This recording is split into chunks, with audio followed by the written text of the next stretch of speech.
just thought y'all might want to hear the new exhaust sound.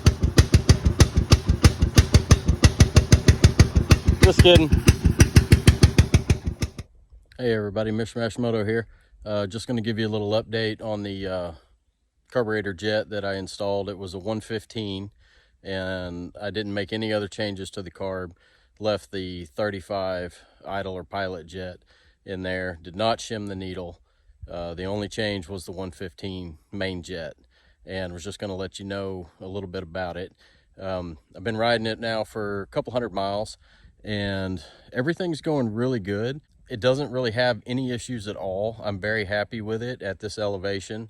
I'm currently at about 200 feet above sea level, so pretty low level stuff. I think if you're in the higher elevations, a 110 is probably going to be a good jet for you. If you're above 5,000 feet, maybe the stock 105 is better.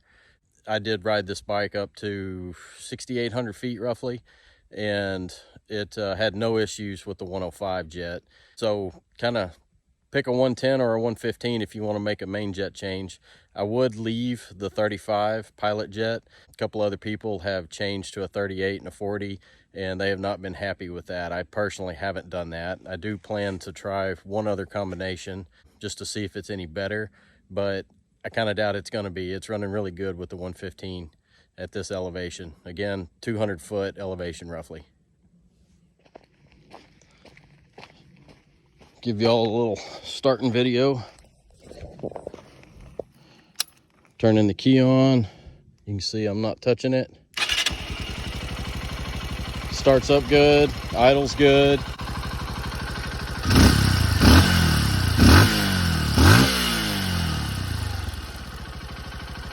Doesn't have any issues with revving up, or no throttle lag, no surging or anything like that. Doesn't appear to have any rich spots or lean spots.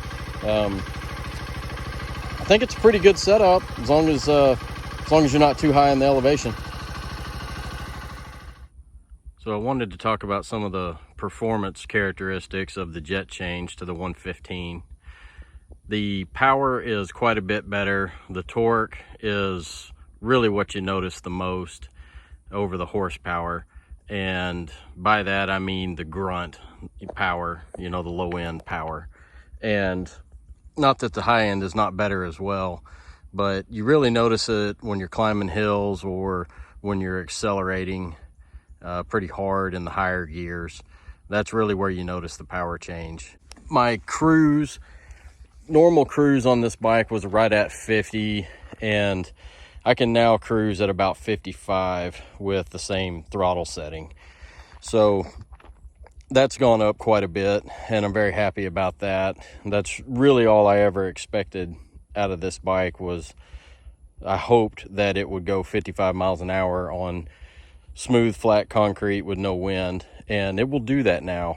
Before, I could make it do it, but it would struggle and it would run a little hot, and it's much smoother now with the jet change at cruise speed.